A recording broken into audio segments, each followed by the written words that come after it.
Hi guys, welcome back to another video. ఈరోజు మనం ఇడ్లీకి చట్నీ ఎలా చేయాలో చూసేద్దాం. పదండి. ఫస్ట్ మనము పల్లీలు వేయించి పెట్టుకోవాలి. తర్వాత మనం పచ్చిమిరపకాయలు కోచి పెట్టుకున్నాం. ఇవి చూపిస్తాం.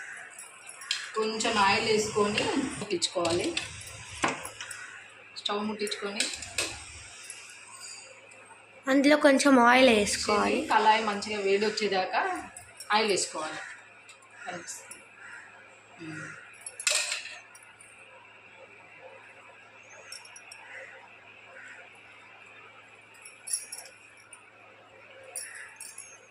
నూనె వేడయింది. కొంచెం జీలకర్ర వేసుకోవాలి. ఇవి ఆవాలు ఇట్లా ఫస్ట్ జీలకర్ర వేసుకోవాలి. తర్వాత మిర్చి నేను ఒక కప్పుకు ఒక 4 పచ్చిమిరపకాయలు చిన్న సైజులో తీసుకున్నా.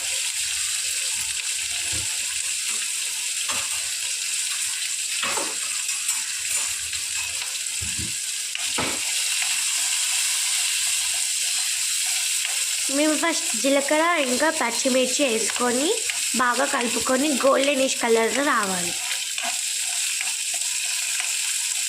అట్లా వస్తే కారం రాదు, కారం ఉండదు. మీకు రెడ్ కలర్లో కావాలంటే ఎర్ర మిర్చి వేసుకోవాలి. తర్వాత కరివేపాకు తీసుకోవాలి. పల్లి చట్నీగా కరివేపాకు వేసుకుంటే బాగుంటుందండి. కలర్ కూడా కలర్ఫుల్ కనిపిస్తుంది, టేస్ట్ ఉంటుంది. కరివేపాకు మంచిది కదా, ఆరోగ్యానికి కూడా మంచిది కదా, కంటి చూపిస్తుంది. కరివేపాకు ఆరోగ్యానికి కూడా మంచిదండి. మంచిగా చట్నీలో కూడా కలర్ఫుల్గా ఉంటుంది, చూడడానికి బాగుంటుంది, టేస్ట్ వస్తుంది, అన్నీ ఆరోగ్యానికి మంచిది. కరివేపాకు కూడా ఇట్లా పచ్చివాసన పోయేంత వరకు వేయించుకోవాలి, కలుపుకోవాలి. మాడకుండా నల్లగా కాకుండా కలుపుకోవాలి ఇలా. తర్వాత కొంచెం చింతపండు నానబెట్టింది వేసుకుంటే కొంచెం మెత్తగా అవుతుంది కాబట్టి నానబెట్టుకున్నాను నేను. అలా కూడా వేసుకోవచ్చు, పొడిది కూడా వేసుకోవచ్చు అండి. కొంచెము అల్లం ముక్క వేసుకోవాలండి. అల్లం ఒక కప్పుకు నేనైతే చిన్న అల్లం ముక్క వేసుకున్నా.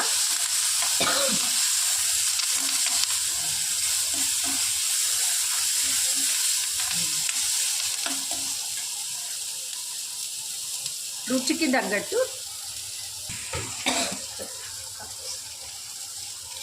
తగ్గట్టు సాల్ట్ వేసేసుకోవాలి. అంటే ఎవరు ఎంత చేసుకుంటారో తెలియదు కాబట్టి రుచికి తగ్గట్టు చేసుకోవాలి. నేనైతే ఒక సగం స్పూన్ వేసుకున్నా. ఇవన్నీ కరెక్ట్గా అయినాయి కాబట్టి ఇప్పుడు మనం మిక్సీకి వేసుకుందాం.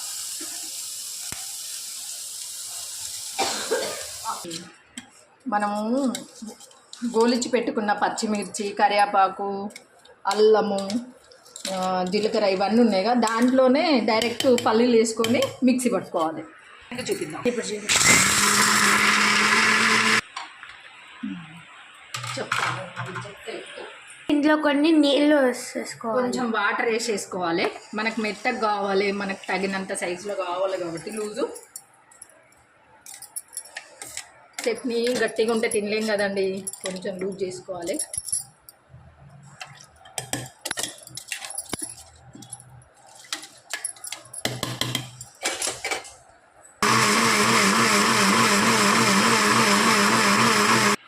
ఇలా మళ్ళీ మెత్తగా కావాలండి. ఇంత మెత్తగా అయితే టేస్ట్ వస్తుంది, అన్నీ దంగిపోతాయి. అల్లము, మనకు పచ్చిమిర్చి, జీలకర్ర, చింతపండు అంతా మంచి కలుస్తుంది. మెత్తగా అయితే టేస్ట్ కూడా వస్తుంది అన్నట్టు. ఇప్పుడు దీన్ని ఒక బౌల్లో సర్వ్ చేసుకుంటాం. నాకైతే చాలా గట్టిగా అనిపిస్తుందండి. నేను కొంచెం వాటర్ వేసుకుంటా. మీకు ఇష్టం ఉంటే ఇలానే ఉంచుకోవచ్చు, లేకుంటే కొంచెం లూజ్ కావాలంటే వాటర్ వేసేసుకోవచ్చు. మేమైతే దీంట్లో కొన్ని వాటర్ కలుపుకున్నాం అన్నమాట. ఇప్పుడు మేము దీంట్లోకి పోపు వేస్తున్నాం. మీకు ఇష్టం ఉంటే పోపు వేయచ్చు, లేకపోతే ఇలానే ఉంచుకోవచ్చు. వెలిగించుకొని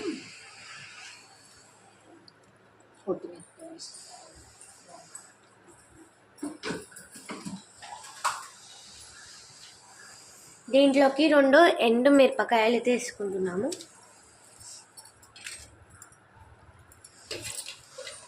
వీటినే రెడ్ చిల్లీస్ అని అంటారు. కొంచెం ఆయిల్ పోసుకొని పోపుకు ఆవాలు వేసుకున్న తర్వాత ఎండుమిర్చి వేసుకోవాలి. ఇట్లా చుంచేసుకోవాలండి. ఈ చట్నీలకు మాత్రం చుంచేసుకుంటేనే బాగుంటుంది. కొంచెం జీలకర్ర చెల్లుతుంది, కొంచెం దూరంగా ఉండండి. ఇది పల్లి నూనె కాబట్టి పొంగు వస్తుందండి. పల్లి నూనె కాబట్టి పొంగు వస్తుంది. స్వచ్ఛమైన పల్లి నూనె వాడతాం మేము. గానుగ నూనెతోనే వాడతాం అన్నట్టు. మేము ఇట్లా మిల్లులలో పట్టింది కాకుండా గానుగతో తయారైంది మేము వాడతామండి.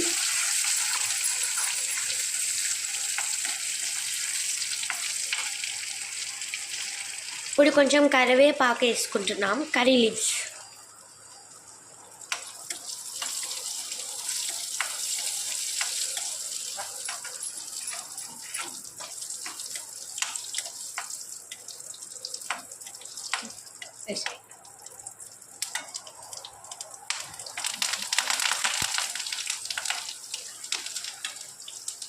కొంచెం పసుపు కలర్ కోసము. పసుపు కూడా చాలా మంచిది కదండి ఆరోగ్యానికి. మనం కలర్ కోసమనే కాకుండా యాంటీబయాటిక్ కాబట్టి వేసుకుంటే మంచిగా ఉంటుంది. ఇప్పుడు దీన్ని ఇందులోకి పోపు మనం చట్నీలోకి కలుపుకోవాలి. వేడి మీద కలిపితే బాగుంటుందండి. మరీ చల్లారినాక కలిపితే అంత టేస్ట్ రాదు. వేడి మీద కలుపుకోండి.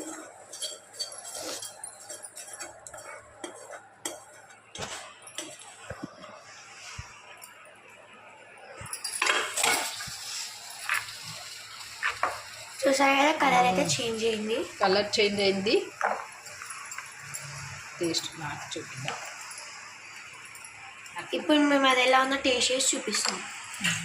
ఇప్పుడు అమ్మమ్మ ఇప్పుడు ఎలా ఉందో టేస్ట్ చేసి చెప్తుంది.